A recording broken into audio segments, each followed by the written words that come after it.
Alloh taolo aytadi: "Am lahum shuraka shara'u lahum yad-din ma lam ya'zan bihillah." Alla Allohda shirkatlar bormi? Ko'rasizmi, Alloh taolo so'rab beradi.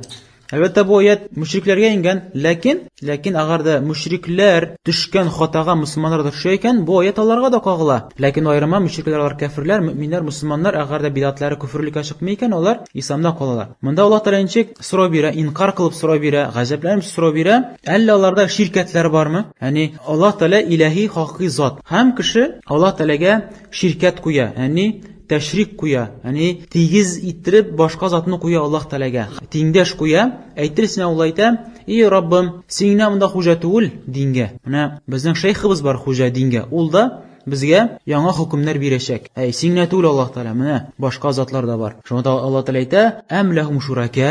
Alla ularda tog'i boshqa tengdoshlar bormi? Kimda kim bidat ishlaykan, o'ylab topa ekan, aytirsinlar u o'zi shariatni rostlovchi. Ko'rasizmi, abid shariatni rostlaydigan zot kim ol? Alloh taolo o'zigina. Mavlidni yaxshi deylar bet. Mavlidni maqtilar, reklam beralar, onun uchun kurashalar. Ham kimda kim ona qarshi chiqa ekan, narsa deb aytalar?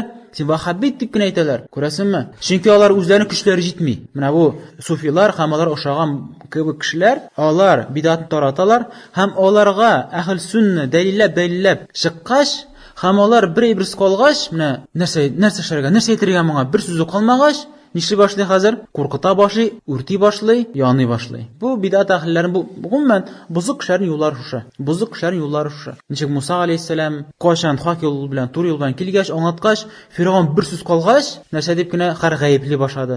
Bilasizmi bu Musa narsa tili sizdan, sizning yeringizdan quvib sharg'a tili, bular sehrchilar, bular buni o'tirish kerak. Shular payg'ambarimiz sollallohu alayhi vasallam Makka da payg'ambar bo'lgach, Qurayshlar ishadi. Javob bir javob qaytara olmaylar. Tillarida haqliq dalil yo'q, bir yo'q. Anarsagina qola kuch-quvvat qola, qo'rqutuv qola. Bular da shu. Vahabitlar ular falan. Hatto shunday spisik tuzganlar. Vahabitlarning hatto biz masjidda ko'rdik. Nedir masjidda? Ilib qo'yganlar bir qiyog'az yozib qo'yilgan vahabitlarning g'alamatlari. Uzun soqollar, namozda amin deb aytu, qo'llarini ko'taruv namozda, qisqa baloqli, vahabitlarning g'alamatlari yozilgan. Subhanalloh, butun sunnat. Hali bir hadis bilan kelmaydi, to'g'ri mutawatir hadislar bilan keladi bu sunnatlar. Subhanalloh robbil azim. Hukumat bilmaydi, bu jahillar, nodonlar bilmay. Shu din ishida o'tiruvchilar so'zna shanalar indalar. Vahabitlar, ular vahabitlar bitti. Ular o'ylab da qaramay, mana bu ishni ishlovchilar, sufiylar, ular o'z tilaklarini boralar, ular o'z maqsadlarini boralar.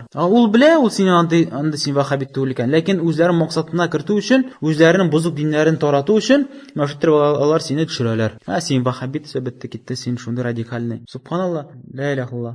Sahobalar zamonida, payg'ambarimiz zamonida oyatlar ingan vaqtda g'amallar bo'lmagan ekan, hozirda u g'amallar yo'q. Qaysi Alloh taolo ondan rozi. Agar yo'q ekan, yo'q. Bor ekan, nidir g'amallar endi ul bilgan, ya'ni payg'ambarimiz sollallohu alayhi vasallam uni ishlagan.